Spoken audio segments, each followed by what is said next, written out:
menjelaskan secara detail seperti yang harus saya jelaskan untuk mahasiswa pasca sarjana. Ya.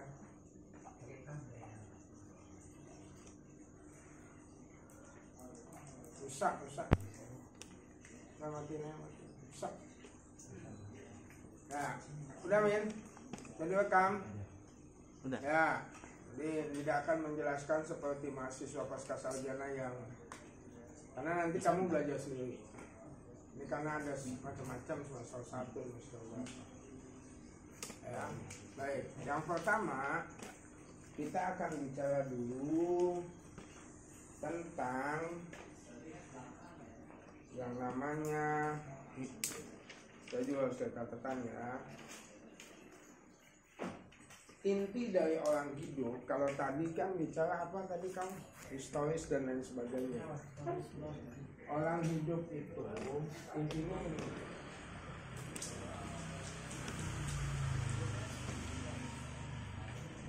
Orang hidup itu intinya mencari kebenaran. Ya, kamu punya pacar, ingin tahu benar nggak dia mencintai kamu atau tidak? Ya kan gitu. Ya, apakah dia mencintaiku? Oh tentu tidak. Apakah dia sayang denganku? Oh tentu tidak. Karena ada nembak, kan gitu ya. Ternyata friendzone, ya dari situ. Dalam upaya mencari kebenaran ini ada 3 cara. Cara yang pertama adalah cara indrawi. Berdasarkan entah panca indera, entah 6 indera, entah 8 indera atau 200 indera. Kebenaran itu dengan panca indera. Lihat, nih, gimana nih?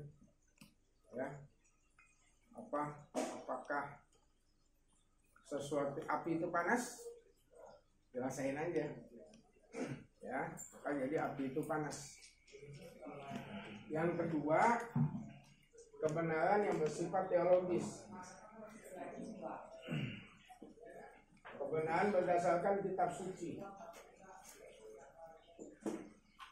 Kebenaran berdasarkan Injil, kebenaran berdasarkan Al-Quran, Zabur, Taurat dan lain sebagainya.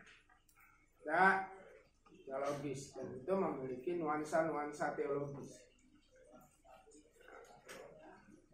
Dan yang terakhir, kebenaran bersifat saintifik atau bersifat ilmu pengetahuan. Kebenaran bersifat ilmu pengetahuan ini didapat dengan cara metode ilmiah.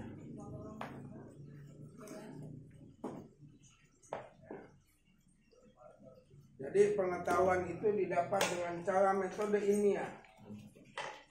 Apa saja metode ilmiah? Yang pertama, syarat untuk sesuatu itu metode ilmiah adalah rasional atau logis. Akal nggak sih? Rasional logis itu syarat. Kalau nggak logis, bukan ilmiah. Ya. Makanya tidak ada cinta itu ilmiah. Karena cinta itu pasti tidak logis. Kenapa? Kalau logis kamu nggak bakalan laku. Ya, Sulan dan kawan-kawan. Karena nggak ada yang diandalkan, ganteng enggak, kayak enggak ya. Kayak enggak. Yang kedua, berpikir sistematis. Terstruktur dan masih. Itu mah TSM. Sistematis. Jadi dia itu sistematis. Yang ketiga, dia bersifat testable. Bisa diuji kembali oleh siapa aja. Nah, kalau nggak bisa diuji kembali, nggak usah. Dan yang keempat, dia bersifat empiris. empiris ini bukan bermakna terlihat oleh indera, tetapi empiris itu bisa dirasakan. Baik dia bersifat fenomena sosial, apakah kemudian hukum, atau dan lain sebagainya. Empiris itu bukan berarti dia nyata kelihatan, dia bisa dirasakan. Nah, pendekatan ini yang disebut dengan pendekatan ilmu pengetahuan.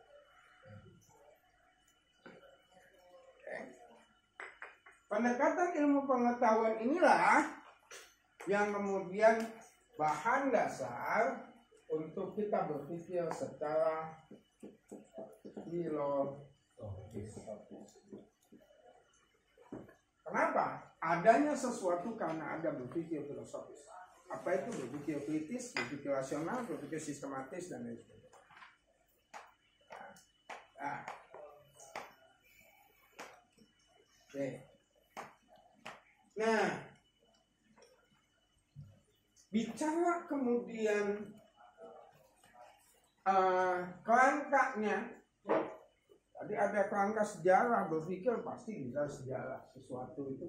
Jadi kalau dia ini kan namanya nanti pada ilmiah filosofis, nanti jadi apa? Proses berpikir. Namanya berpikir proses itu harus 3 tadi. Berpikir tentang historis sesuatu, berpikir tentang filosofisnya, berpikir tentang realitasnya. Jadi proses berpikir itu nggak bisa orang mikir itu tanpa ketiga hal itu. Sesuatu itu berpikir ada sejarahnya nih. Kamu itu tidak mungkin ada tiba-tiba. Ya. Kamu pernah baca apa sih? Itu akan menjadikan dirimu. Ya. Kamu modelnya kayak apa sih? Apa yang kamu lihat? Bagaimana sejarahmu? Nah, ini bicara 3 hal. Apa hubungannya dengan paradigma? Kita bicara ini apa hubungannya dengan satu kata aneh yang namanya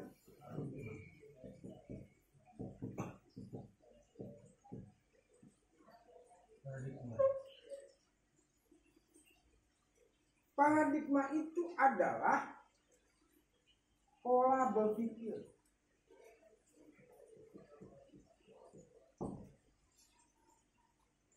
Pola berpikir, polanya kayak mana? Paradigmanya seperti apa? Ada juga yang mengatakan paradigma ini bisa bermakna perspektif. Nah, gampangnya gitu aja lah. Ada yang mengatakan paradigma adalah mazhab. Ada yang mengatakan dia adalah metodologis. Ya. Paradigma itu pola pikir.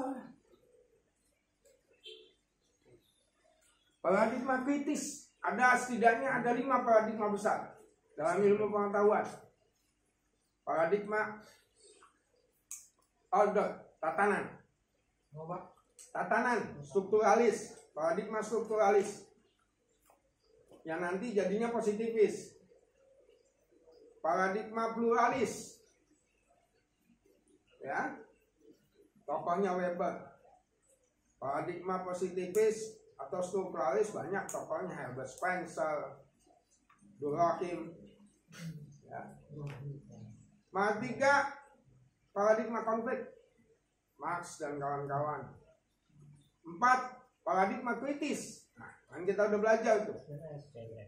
Salah satu kembangan teori critical legal studies, kajian critical legal studies adalah berparadigma kritis. Nanti yang kelima ada lagi paradigma postmodernis. Postmodernis.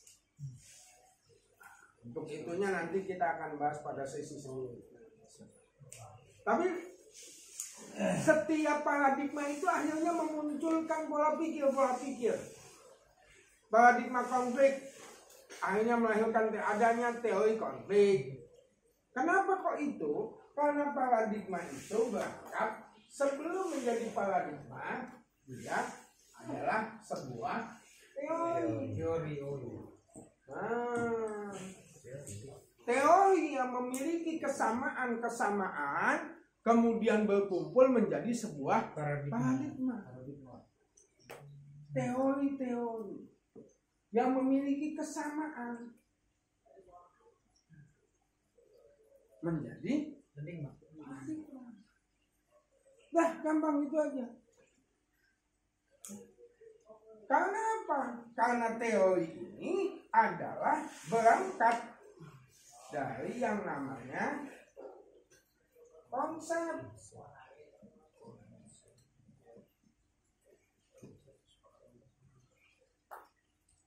Yang nanti di dalam konsep itu apakah in abstrakto atau in concreto.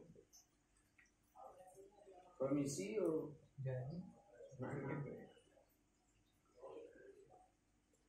Teori-teori yang sama kemudian berkumpul, memiliki kesamaan, menjadilah sebuah paradigma. Jadi, contoh paradigma strukturalis, Herbert Spencer, Auguste Comte, Durkheim, hukumnya positivis. Ya, polaris ada Skopon, Ponsafigny, polaris. Konflik ada Marx, ya kan? Kritis, critical legal studies, kajian teori atau kajian-kajian yang memiliki titik kesamaan. Jadilah sebuah paradigma. Dan paradigma ini pola. Nanti akan terlihat, ya. Kenapa? Karena kita ketahui tadi ada 5 paradigma. 1 strukturalis, 2 pluralis, 3 konflik, 4 kritis, dan 5 postmodernis. Ini kan beda-beda.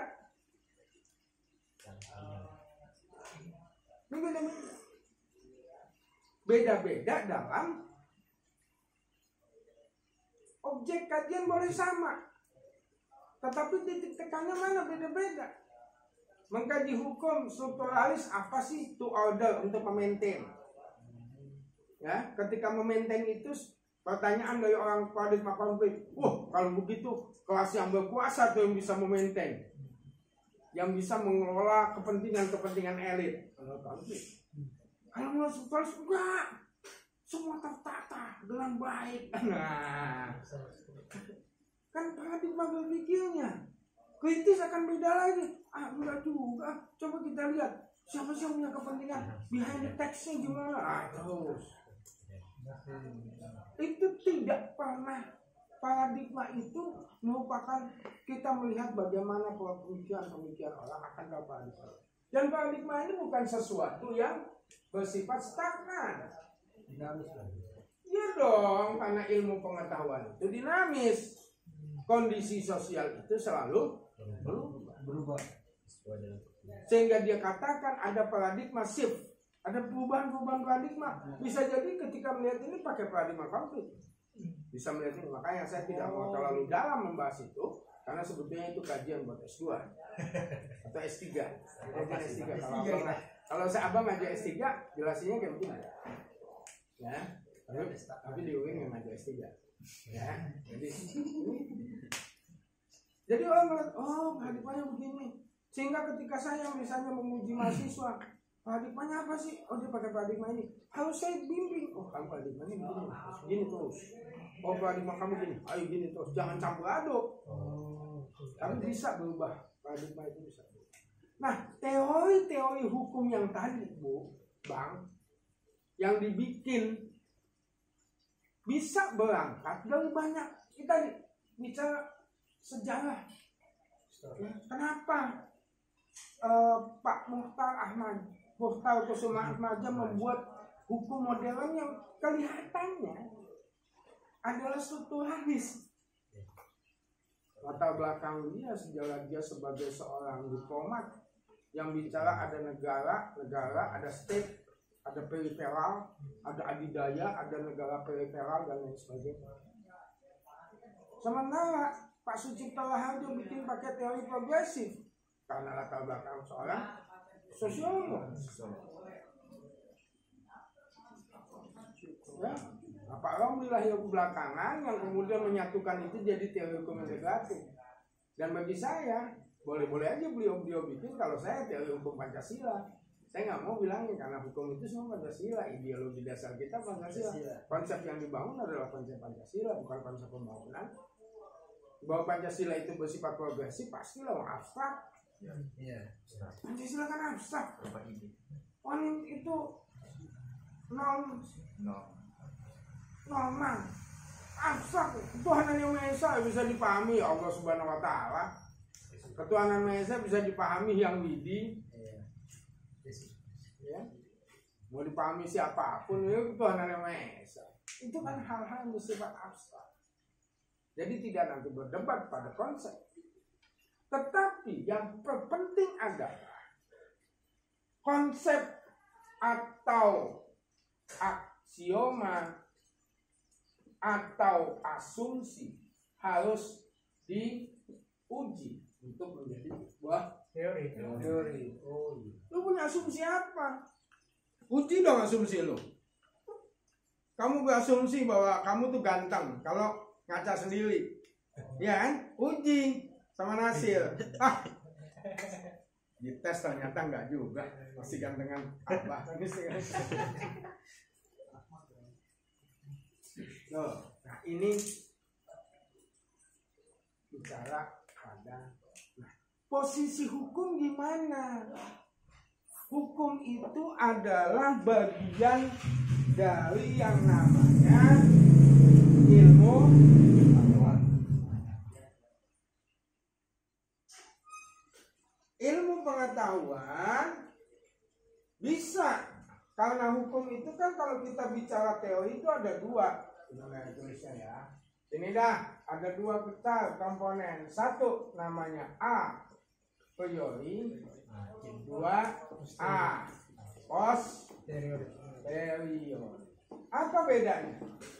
A priori itu bicara normatif imperatif. Apa itu normatif imperatif? Dari atas bawah. Ada aturan baru fakta. Itu a priori. A posteriori, fakta itulah yang kemudian membuat aturan. Dua hal ini yang tidak selesai. Harusnya ketika bicara hukum, dua ini menjadi satu. Karena apa? Dia mengalami sebuah dialektika. Kalau kamu berpikir pada paradigma ini yang dipakai a priori. Kalau berpikir paradigma pluralis yang dipikir a posteriori.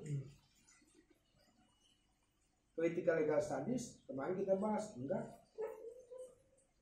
Yang dijembatani oleh tokoh-tokoh seperti Pak Sucipto itu kan sebetulnya terlalu positifis. Paradigma hukum kita ini terlalu positifis, terlalu strukturalis, yang menimbulkan kekosongan hukum. Ya, contoh di kita ada kekosongan hukum ketika perempuan melakukan pemerkosaan.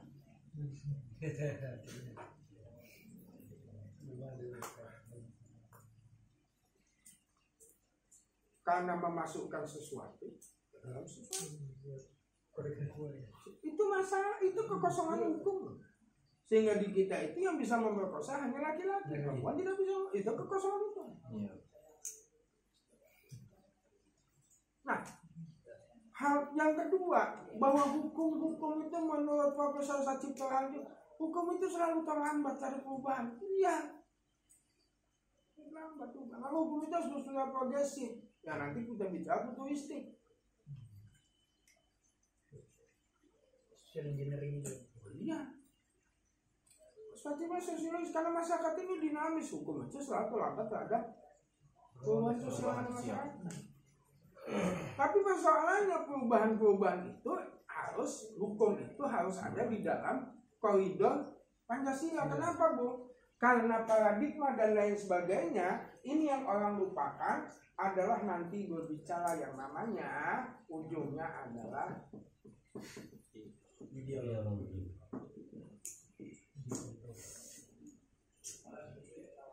Itu ya apa-apa, Bu? Hah?